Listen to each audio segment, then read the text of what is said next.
All right, guys, we are taking a look at the Moto G100 here on Jirobi Tech. This phone, what can I say?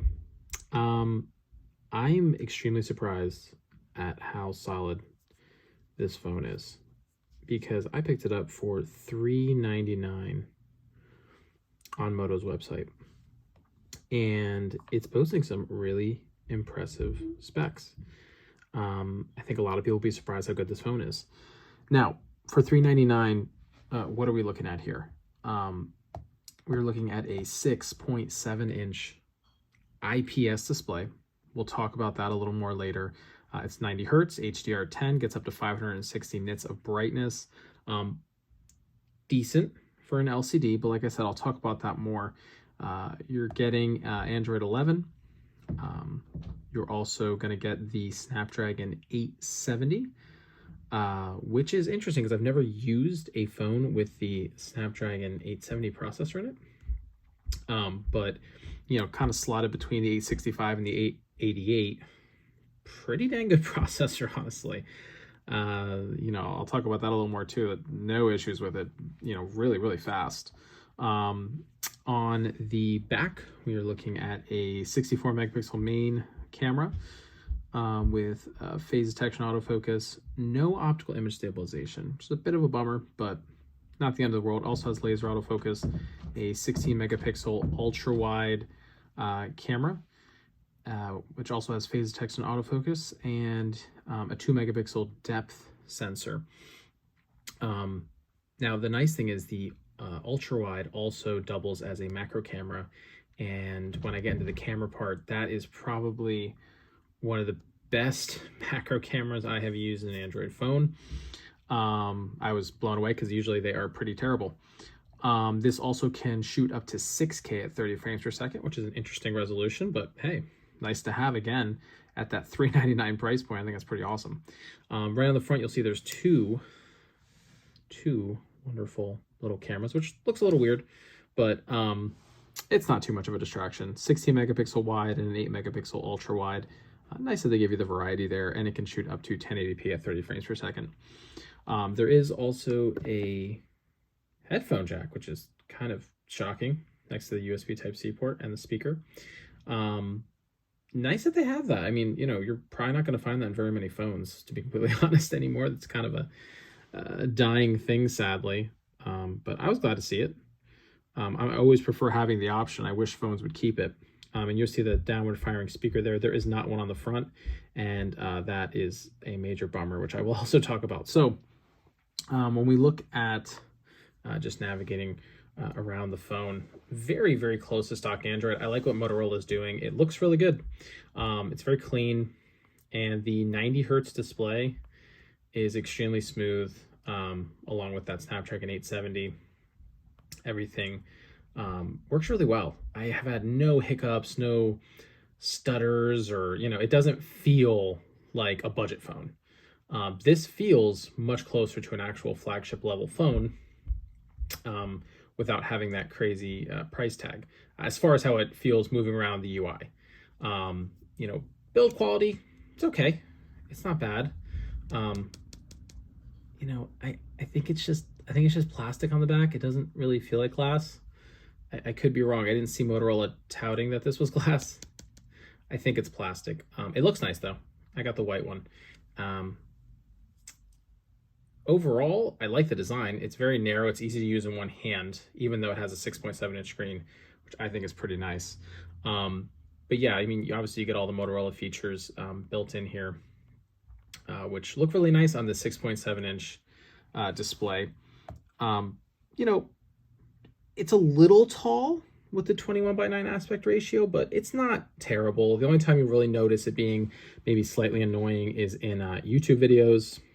If it's not a widescreen or a super widescreen video like a lot of people are doing now, if it's like 16:9, it does have the letterboxing pretty severely. Actually, let's go to Jirobi Tech. Check that dude out. If I can spell it correctly, which I 100% didn't. Keyboard's nice, you know, just the Google stock G board, which I love. And vibration motor is decent.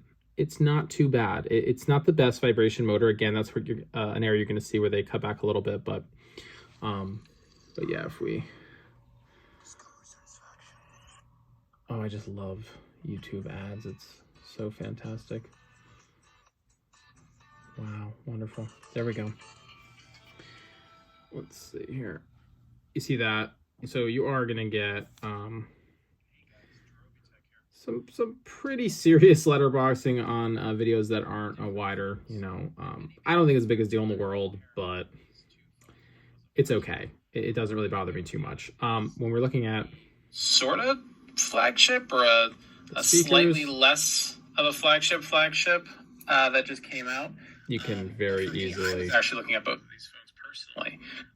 Really severely muffle the sound, and that really bothers me. So as far as watching videos, I think it's no problem. I think it's pretty dang good. The IPS screen is decent. It is not the best in the world. It is not as good, in my opinion, as the iPhone 11 LCD screen. I think that is one of the nicest LCD screens you can get. So this one's okay. It gets bright enough. You know, HDR10. The 90 hertz I love. I don't think you really need 120 hertz. I think 90 is plenty and probably helps with the battery life. When I was setting it up, I just kept it at the 90 hertz. I didn't even do the auto mode where you can go in and actually choose what you want it to be set at. I just kept it at 90 because the battery life on this is fantastic. So look at that. I still like that you can take a screenshot right there. A nice little Moto feature that they have. But yeah, I think the screen's great. Not the best screen in the world. And honestly, for me, I cannot deal with this having an LCD screen. It kind of was starting to get to me. It's a good LCD screen, especially for $399, having 90 hertz, HDR10. Don't get me wrong, 1080p. It's not a bad screen. If you like LCD screens, you'll be perfectly fine with this. But if you're used to AMOLED, this isn't going to draw you over. I still think the iPhone LCDs were the best. This one's just, you know, viewing angles are not terrible. I think for the average human, we'll be perfectly fine with this, especially at the $399 price tag. You'll be able to deal with this LCD, you know, having the high refresh rate. But if you're coming from AMOLED or you like AMOLED screens, this is going to be rough. And it was rough for me. You know, this wasn't quite up to par, in my opinion. Now, when we're looking at the speaker, like I said, you know, it's hard to come, you know, when it's being played through a video to really hear the speaker quality. It's perfectly fine. It's loud enough and everything. You know, it's not a bad speaker, but only being bottom firing is very frustrating. I really wish Motorola didn't cheap out. I wish they put one on the front too, because it would have balanced it. It would have sounded a lot better and it would have been harder to block. But unfortunately, they took out the front speaker on a lot of their new phones, which I think is the wrong direction if Motorola is watching this, which they probably are not. But anyways, speaker, screen, it's good enough. I think people will be able to deal with it. Personally, for me, those are the two reasons that I am going to be sending this back, because I want a front-firing speaker, dual speakers, and I would like an AMOLED screen. But if you can deal with those two things, and this is actually a really good phone because that Snapdragon 870 is just so solid. You're not going to be, you know, wanting more power. You're not going to be like, oh, I can't game. Like, you can play any game with this. You know, you can opening and closing apps is just, it's a super smooth phone. I don't think you're gonna have any issue whatsoever. You know, go in here, just type something in, search. I mean, it's quick. It's quick. I've had zero issues with the speed on this phone. You know, here we're just going to a website, just scrolling around, kill it. I'm amazed at $399 that you can get this this chipset and 8 gigs of RAM.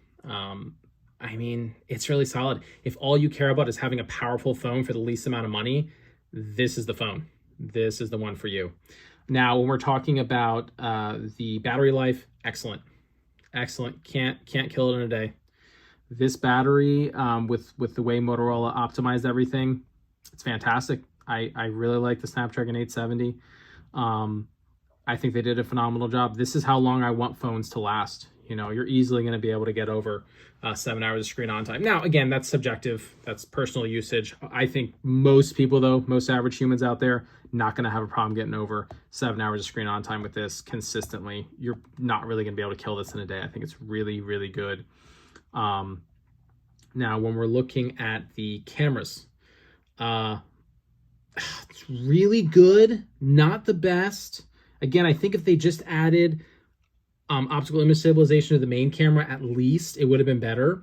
I would have loved a telephoto, but for what they give you with the 3 cameras, you can take good portrait shots, good standard shots, decent wide angle shots. I think the wide angle is not quite as good as the main camera.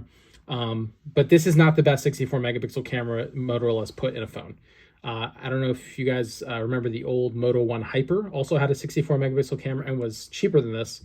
And it had a better 64 megapixel camera, in my opinion, as far as detail is concerned. So I think Motorola cheaped out a little bit with this one. I don't know what brand it is, if it's a Sony or a Samsung, I'm not sure. It's not quite as good as some of their older 64 megapixel cameras that they put in their other phones. But it's good. It's a solid camera. You'll see in the photos that I show, it's solid. Video recording, also solid. Pretty dang stable. I was happy with the quality I was getting from this phone all the way around with the cameras. And number one thing I want to mention with this camera is the macro mode, which I thought was excellent.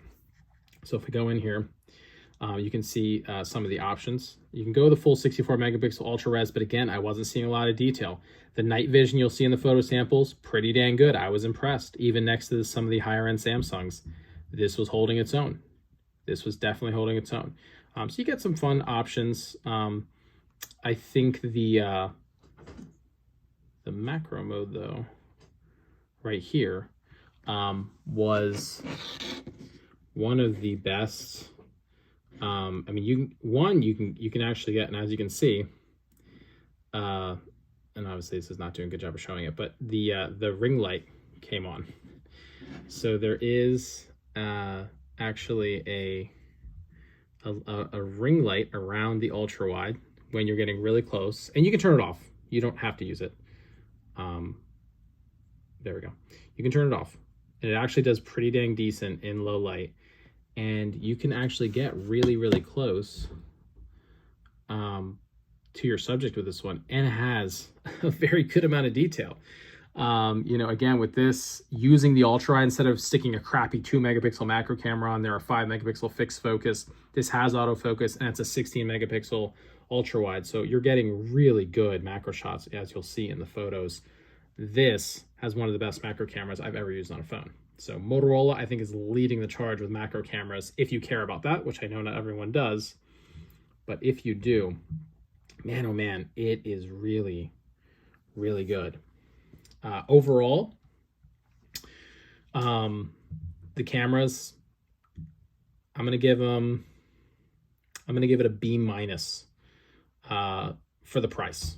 If this cost more, if this was like $1,000 phone, it would probably be rated a little lower. But being $399 from Motorola's website, yeah, I'm gonna give it a B minus. I think they're very, very good. I think most people, most average humans out there, going to be very happy with these cameras. So let's take a look at the photo quality.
All right, coming back into it. As you can see from those photos and video samples, this thing is a beast. I think it did a really good job. I think it competes with the mid-range flagship crowd pretty well. Not going to beat any flagships, you know, in the camera department, unfortunately, but it's very, very good. So overall, what do I think of this phone? Would I recommend the Moto One Hyper? Oh, the fingerprint scanner. Yeah, duh. Fingerprint scanner on the side is excellent. Sorry, I almost forgot to mention that. I wish more phones had fingerprint scanners on the side. It is so much better than the in-screen fingerprint scanners. Even on the high-end Samsung phones, I still prefer having it on the side because it's just more reliable and faster. It's phenomenal. But anyways, overall, what do I think of the phone? I think it's a great phone. I think if you do not care about having an LCD screen and you don't mind having a bottom firing speaker only and nothing on the front, then there's no reason not to get this phone. It's fantastic. For $399 with the Snapdragon 870, 64 megapixel camera, the ultra wide and macro, the macro is just phenomenal on this. It's so good for detail. You can zoom in and actually see the close details. Pretty dang good camera. The front facing camera, not the best, not the worst. It's perfectly fine. Again, I don't take a lot of selfies, but if you do, I wouldn't say it's the best. It's just okay, as you can see from the examples I gave before. Screen, again, if you don't care about having an AMOLED, pretty decent, not bad. It'll certainly get the job done. Battery life's excellent. You have the headphone jack as an option. Pretty decent build quality. I do like how it looks.